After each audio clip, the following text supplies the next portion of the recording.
చినశంకరంపేట మండల కేంద్రంలో ఏర్పాటు చేసిన మీడియా సమావేశంలో కాంగ్రెస్ పార్టీ మండల అధ్యక్షులు సానా సత్యనారాయణ, మాజీ ఎంపీటీసీల ఫోరం మండల అధ్యక్షులు శివకుమార్, కాంగ్రెస్ పార్టీ జిల్లా నాయకులు రాజిరెడ్డిలు మాట్లాడుతూ గత 10 సంవత్సరాల కాలంలో బీఆర్ఎస్ ప్రభుత్వం మెదక్ నియోజకవర్గానికి చేసింది ఏమీ లేదని, అన్ని అబద్ధాలే ఆడుకుంటూ దేవాలయాల వద్ద ప్రమాణాలు చేయటం వల్ల ఆ పాపం చుట్టుకుని ఓడిపోవడం జరిగిందని, అభివృద్ధిని చూసి ఓర్వలేకనే మాజీ మంత్రి హరీష్ రావు నియోజకవర్గ అభివృద్ధిపై మాట్లాడడం సిగ్గుచేటన్నారు.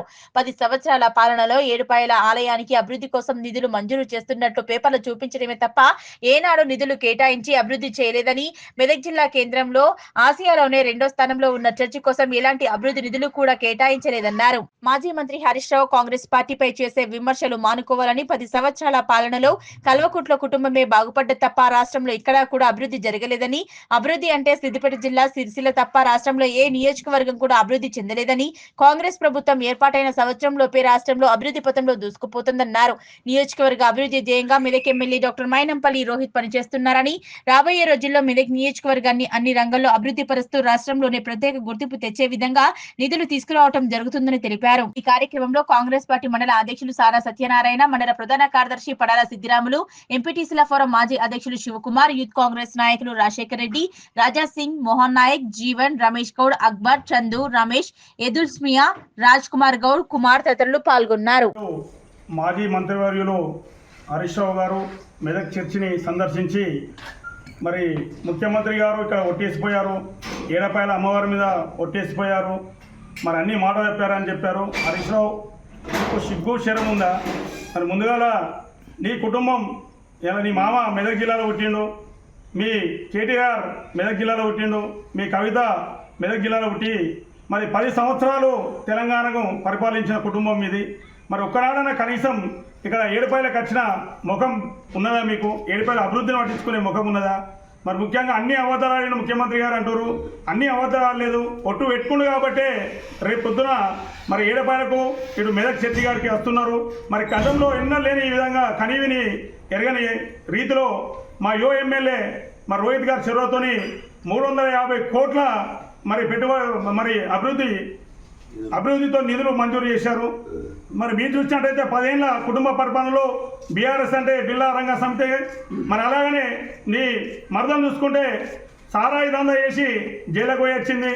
మరి నిన్ను చూసుకుంటే మరి హరీష్ రావు కాదు, మా మెదక్ కోటేసిన శనీశ్వరరావు నువ్వు. మరి నేను చూసుకుంటే కాళేశ్వరంలో 36,000 కోట్లతోని టెండర్ అయిన ప్రాజెక్టును 1,00,000 కోట్లు చేసి 1,00,000 కోట్ల కుంభకోణం చేసిన దుర్మార్గుని నువ్వు. మరి గతంలో ఎన్నడూ కూడా మెదక్ను మరి చవితి ప్రేమను చూపెట్టాం. కనీసం నీ సిద్దిపేటను చేసుకున్న భార్య లెక్క చూసుకున్నా, మా మెదక్ను ఉంచుకున్న లెక్క చూడలేదు కనీసం. మరి దానికన్నా అధ్వానంగా చూసినావు. నీకు సిగ్గు ఉంటే ఇలా మొన్న ఎమ్మెల్యేను కొత్తగా వచ్చే ఎమ్మెల్యే మన మందుల సాగులన్నా తిడుతుండు, మీరు దోసుకుర్రా నాయన, మీరు దోసుకొని దాచుకున్నారా నాయన. తెలంగాణను పూర్తిగా ఆర్థిక వ్యవస్థ, తెలంగాణ వ్యవస్థను పూర్తిగా మరి తునాతునకలు చేసి 1,00,000 కోట్లు 10 లక్షల కోట్లు కుంభకోణం చేసిన కుటుంబం ఏదైనా ఉంటే అది మీ కల్వకుంట్ల కుటుంబమే.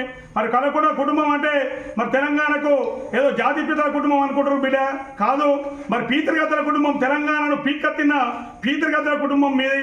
మరి మీ ముఖం మీద కొట్టినట్టు మా ఎమ్మెల్యే ఇలా ఒక 1 ఇయర్ పీరియడ్లోనే మరి ఎన్నో అభివృద్ధి సంక్షేమ పథకాలు తీసుకొచ్చిండు. మరి మీరు చెప్పండి, ఇలా మీరు ఎక్కడ చర్చకు రమ్మంటే మేము అక్కడ చర్చకు వస్తాం. మరి మా మండల హెడ్ క్వార్టర్లో మీ దృష్టికి మీరు మంత్రిగా ఉన్నప్పుడు మా మండల హెడ్ క్వార్టర్లో డ్రైనేజ్ వ్యవస్థ బాగాలేదు, మరొక 3 కిలోమీటర్ల డ్రైనేజ్ వ్యవస్థ కావాలని మీకు 10 సార్లు మెమోరాండం ఇచ్చాం, ఎమ్మెల్యే గారికి ఇచ్చాం. మీ ఎమ్మెల్యే గారికి దాచుకునే నేర్పించారు మీరు మంత్రిగా ఉండి. మీ మామ ముఖ్యమంత్రి ఉండి స్కాములు, ఉస్కే స్కాము, అన్ని ఎన్నో చూసిన స్కాములే. మరి ధరణి తెచ్చారు. ఇలా ధరణి చేస్తే అసెంబ్లీలో చర్చ అయితే సిగ్గులేక మరి ఒక సీనియర్ నాయకుని ఉండి సిగ్గులేక పేపర్లు చింపి స్పీకర్ పైకి చదువుతున్నావు. నువ్వు ఒక సభ్యుడివేనా? నువ్వు ఒక మాజీ మినిస్టర్ వేనా? నీకు సిగ్గుందా? మరి గతంలో ధరణి చూసినట్టయితే ధరణి తెచ్చినప్పుడు మరి కబంధ హస్తాలతో, భూస్వాముల కబంధ హస్తాలతోని సీసీఎల్ని ఏదైనా పని కావాలని చెప్పారు. చిన్న నిన్నమున్న పిల్లలు ఎమ్మెల్యేలు కూడా నీ ముఖం మీద కొట్టినట్టు చెప్తున్నారు అసెంబ్లీలో. మరి ధరణి అంటే ఏంది? ఎంఆర్ఓ దగ్గరకు పోతే నా చేతిలో ఏం లేదు, ఆర్డీఓ దగ్గరకు పోతే నా చేతిలో ఏం లేదు, కలెక్టర్ దగ్గరకు పోతే నా దగ్గర చేతిలో ఏం లేదు. ఎక్కడికి పోవాలంటే సీసీఎల్ఏ పోవాలి. సీసీఎల్ఏలా గరీబైన రైతుల భూములు దాదాపు 2,800 ఎకరాల భూములను నీ అయ్యా జాగీర్ అన్నట్టు ఇష్టం ఉన్నట్టు మార్పులు చేసుకున్నావు. ధరణి పేరు మీద కేకే ల్యాండ్, నీ అయ్యా జాగీరా? కేకే ల్యాండ్ అంటే ఖరీదు కాదా అంటే మరి ఎన్నో వక్స్ బోర్డు భూములను మాయం చేసినావు, స్వతంత్ర సమరయోధుల భూములను మాయం చేసినావు. నీ ఒక్క సిద్దిపేటనే 380 ఎకరాల భూమిని రంగానా సాగర్ ప్రాజెక్టు చూపెట్టి నువ్వు దోచుకున్న నాయకుని నీకు సిగ్గుండాలి. ఇలా మా ముఖ్యమంత్రి ప్రజల ముఖ్యమంత్రి, మా ఎమ్మెల్యే ప్రజల ఎమ్మెల్యే. ఇలా మా ఎమ్మెల్యే గారు వచ్చినాక మెదక్ రూపురేఖలు చేంజ్ అవుతున్నాయి. గతంలో చూసినట్టయితే మెదక్కు వస్తుంది అగస్తుంది మెడికల్ కాలేజ్ వస్తుంది 10 ఏళ్ళలో ఎన్నో రాలే. కానీ ఇవాళ మా ఎమ్మెల్యే గారు వచ్చాక మెడికల్ కాలేజ్ వచ్చింది. ఇంటర్గ్రేటెడ్ ఇంటర్నేషనల్ స్కూల్ ఇవాళ రామాయంపేటలో 40 ఎకరాల్లో ఇలా పెడుతున్నాం. మీ మొక్కలకైనా స్కూల్ను పట్టించుకునే పాపన పోయిరా అని చెప్తున్నాం. మేమందరం ఇక్కడ శంకరపేట చౌరస్తాలో పిల్లల గురించి ధర్నా చేస్తే కనీసం నువ్వు ₹1 ఫండ్ పెట్టలే. అక్కడ ఉన్న కలెక్టర్ గారు అప్పుడు మినరల్ అండ్ మైనింగ్ నుంచి 50 లక్షలు పెడితే 4 రూపాయలు కట్టుకున్నాం. మరి గతంలో మా కాంగ్రెస్ ప్రభుత్వం ఉన్నప్పుడు మరి మోడల్ స్కూల్ చూడండి, మరి అలాగనే మరి కస్తూర్బా స్కూల్ చూడండి, హై స్కూల్ చూడండి, పోలీస్ స్టేషన్ చూడండి, ఎంఆర్ఓ ఆఫీస్ చూడండి, ఎంపీడీఓ ఆఫీస్ చూడండి, జూనియర్ కాలేజ్ చూడండి. గత ప్రభుత్వాలు అభివృద్ధి అనేది పోటీపడి చేసి టీడీపీ కావచ్చు కాంగ్రెస్ కావచ్చు. మీరేం చేసిర్రా నాయన? మొత్తం దోషేసిర్రు, టోటల్గా దోషేసిర్రు. బామ్మర్ది గారేమో రేస్ కార్లు, బావగాని ఏమో మొత్తం హాస్పిటళ్ళు, విద్యా సంస్థలు, కాళేశ్వరం ప్రాజెక్టులు, ధరణేమో కేసీఆర్, కవితమనేమో సారాయి దందా. మీరేం చేశారా నాయన? మీ నలుగురు తప్ప ఈ రాష్ట్రంలో బంగారు తెలంగాణ ఎవరికి కాలేదు. మరి బంగారు తెలంగాణ కాదు బొందల తెలంగాణ అయింది ఇలా. మరి తప్పకుండా ఇలా మా ప్రియత ముఖ్యమంత్రి గారు మరి కొత్త భూమాత పోస్టులు తీసుకొస్తారు. గతంలో ఏ విధానం ఉండేనో ఆ వ్యవస్థకు ఇలా మరి ఇలా గ్రామాల్లో కూడా మస్కూరు వ్యవస్థను కావచ్చు, సెక్రటరీ వ్యవస్థను కావచ్చు మళ్ళీ పునరుద్ధరించాలని చేస్తున్నారు. మరి సాదా బైనామా కూడా ఎప్పుడు చేసినా కాంగ్రెస్ పార్టీ వేసింది గతంలో సాదా బైనామా అనేది. ఎందుకంటే గ్రామాలలో పేదవాళ్ళు ఉంటారు, సాదా పేపర్ మీద రాసుకుంటారు. మరి మీరు చేసింది ఏముందని ఆయన ధరణి తీసుకొచ్చారు. 13వ కాలం కబ్జా కాలమే తీసేసారు. ఆనాడు నక్సలైట్లు ఉండి పోరాటాలు చేసి భూ జమీందారులను ఎలగొడితే మీరు ధరణి తీసుకొచ్చి వాళ్ళకు పేద ప్రజలకు పెన్నుపోటుతోని మీరు మరి వెన్నుపోటు పొడిచిరు. మరి ఇలా ఉన్న పెద్ద పెద్ద దొరలు ఉన్నారు, మరి యశోద హాస్పిటల్ కావచ్చు, ఇంకా పెద్ద పెద్ద దొరలు ఉన్నారు. ఇలా కరీంనగర్ కావచ్చు, మహబూబ్ నగర్ కావచ్చు, మరి నిజామాబాద్ కావచ్చు, మెదక్ కావచ్చు, మళ్ళీ వచ్చి వాళ్ళ భూములు కబ్జా కాలం లేదని నిర్దాక్షిణంగా ఎలగొట్టి మీ పేర్ల మీద వేల ఎకరాలు ఇలా సంపాదించుకున్నారు. హరీష్ రావు నీ బతుకు గతంలో తెలియదా? ఉద్యమంలో నీ బతుకు ఎట్లుండేది ఉండే? మరి మా హనుమంతరావు గారు చెప్పినట్టు రబ్బర్ చెప్పులు ట్రంక్ పెట్టుండే నీ బతుకు. ఇలా 1,00,000 కోట్లకు ఎట్లేకపోవో చెప్పాలి, ఏం కష్టం చేసినావు చెప్పాలి. ఇలా నీ బాంబర్ని చూస్తుంటే మా రాజశేఖర రెడ్డి గారు మరి ట్రిపుల్ ఆర్ కాదు ORR చేసినాక మరి అక్కడ పెద్దలు మాజీ మంత్రివర్యులు మరి మెదక్ మీడియా సమావేశంలో మరి రేవంత్ సర్కార్ విఫలమైందని నిన్న మీడియా సమావేశం పెట్టడం జరిగింది. మేము హరీష్ రావు గారికి ఒకటి గుర్తు చేస్తూ ఉన్నాం. గత మరి 10 ఏళ్ళు చేసిన మంత్రి ఆయన మరి నీటిపారుదల మంత్రి చేసిండ్రు. మరి ఆ రోజు రాజశేఖర రెడ్డి పీరియడ్లో కూడా మంత్రిగా పనిచేసిండు. మళ్ళా తర్వాత మరి ఆర్థిక మంత్రిగా చేసిండు. మరి ఏదైతే మేము చిన్నశంకరపేట ప్రజల పక్షాన మరి మంత్రి గారికి సవాల్ చేస్తున్నాం, ఏదైతే గౌరవనీయులు అంజిరెడ్డి గారి పొలంలో కాళేశ్వరం నీళ్ళు తీసుకొచ్చి ఆడ ఇటాచుతోని ప్రారంభం చేసిన రోజు వచ్చే ఆగస్టులో అంబాజీపేట పెద్ద చెరువుకు నీళ్ళు ఇస్తామని చెప్పాడు. మరి ఏమైనాయి నీళ్ళు? 10 ఆగస్టులు అయింది, 10 సంవత్సరాలు పాలన చేశారు. నీళ్ళు ఏమైనాయి? లక్షల కోట్లు పెట్టి కాళేశ్వరం కడితే కుంగిపోయింది. మరి ఏడున్నాయా నీళ్ళు అంటే కేసీఆర్ ఫామ్ హౌస్ చుట్టూ మొత్తం గజ్వేళ్ళు, అది దాన్ని పేరేమంటారు, ఆ చుట్టే నీళ్లు తిరుగుతున్నాయి.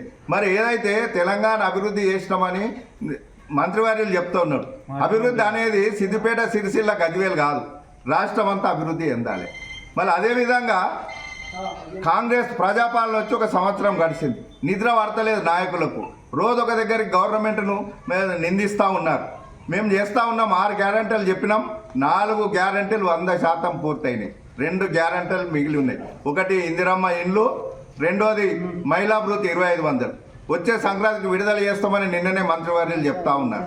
దాన్ని గమనించాలి. మరి మీరు 10 ఏళ్ళు చెప్పి 10 ఏళ్ళలో ఏం చేశారు? మీరు ₹1,00,000 రుణం మాఫీ చేస్తా అని ₹1,00,000 4 సంవత్సరాల కాలంలో 30% కాలే. ఇవాళ ఏ రైతు కన్నా అడుగుదాము, ప్రతి గ్రామంలో 70% రుణమాఫీ అయింది. ప్రభుత్వ స్కీమ్ అనేది 100% ఎప్పుడు కాదు, 70% అయితే సక్సెస్ అయినట్టే. ఏ పాలు కానీ ప్రభుత్వం తీసుకున్నదంటే 50 మించిందంటే సక్సెసే. ఏ ఊళ్ళోనన్నా తీసుకోరు, కనిపిస్తలేరా? వాళ్ళకు 70% అయింది. ఏదైతే వాళ్ళు ₹2,00,000 రూపు ఆ రోజు మన వరంగల్ డిక్లరేషన్లో మా గౌరవ నాయకులు రాహుల్ గాంధీ చెప్పిన విధంగా మరి 2 లక్షల లోపున్న రుణం మాఫీ చేస్తామన్నారు. 2 లక్షల తర్వాత చేస్తామని 2 లక్షల లోపు రుణం ఉన్న వారికి 70 కాదు 80% కూడా మాఫ్ అయింది. మరి మంత్రివర్యులు ఎందుకంటే వాళ్ళు మరి ఆర్థికవేత్తగా పనిచేసారు, ఆర్థిక మంత్రిగా వాళ్ళు గమనించాలి. ప్రతి గ్రామంలో కూడా మేము చిన్నశంకరపేట మండల పక్షాన తెలియజేస్తా ఉన్నాం 80% మాఫ్ అయింది 2 లక్షల లోపల. మరి ఆ రోజు కూడా వాళ్ళు 2 లక్షల పై ఉన్న వాళ్ళు కూడా రైతులే. మరి అది కూడా ముఖ్యమంత్రి గారు చెప్పారు. తర్వాత దాన్ని కూడా దశల వారీగా మాఫ్ చేస్తామని.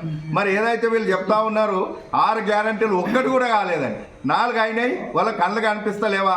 మరి వాళ్ళు చెప్పిన మాటలు ఎటువైనాయి? మరి ఎందుకంటే వాళ్ళు దాన్ని కూడా ఆత్మవిమర్శన చేసుకోవాలి. మరి ఏదైతే మా గౌరవనీయులు యువకుడు మా ఎమ్మెల్యే గారి నాయకత్వాన మరి మెదక్ నియోజకవర్గాన్ని గతం కంటే మరి ఏదైతే అభివృద్ధి చేయాలనే తపనతోని ఇదే తార్కాణం. మరి ఇంతవరకు ఎంతోమంది ఎమ్మెల్యేలు పోయారు, ఎంతోమంది ముఖ్యమంత్రులు పోయారు. మరి మెదకు ఇప్పుడు దుర్గమ్మ అమ్మవారికి వచ్చిన పాపాన పోలే. మరి ఏదైతే యువకుడు మరి ఆయన ఉంచి మరి ఏదైతే ఆయన ఎలక్షన్ల మాట ఇచ్చిండో ఆ పద్ధతి ప్రకారం మరి మెదక్ రావడం జరుగుతుంది. నిన్న చెప్పారు మంత్రివర్యులు అది కూడా మా అమ్మవారు చాలా పవర్ఫుల్ టెంపుల్ పవర్ఫుల్ అని. అది ఎవరైతే ఉన్నారో అబద్ధాలు మాట్లాడినందుకు ఆ మాటలు అమ్మవారు వాళ్ళకే దాని ఏమంటారు ఉన్నాం. ఏదైతే ఉన్నారో ఖబర్దార్ హరీష్ రావు గారు, మీరు ఎందుకంటే పెద్దలు, మీరు ఏదైతే ఉన్నది నిజం మాట్లాడండి, అబద్ధం కాదు. మరి ఇంకా 4 ఏళ్ళు గవర్నమెంట్ ఉన్నది. మరి వచ్చే సంక్రాంతికి ఆ 2 కూడా గ్యారంటీలు చేస్తామని నిన్ననే మరి మా అసెంబ్లీలో చెప్పడం జరిగింది. దానికి తెలంగాణ ప్రజలు గమనిస్తూ ఉన్నారు. ఎప్పుడైనా తప్పు చేస్తే ప్రజాక్షేత్రంలో తెలుసుకుందాం. అది బీఆర్ఎస్ కానీ కాంగ్రెస్ కానీ బీజేపీ కానీ అభివృద్ధికి అందరూ సహకరించాలని కోరుతా ఉన్నాం. జై హింద్.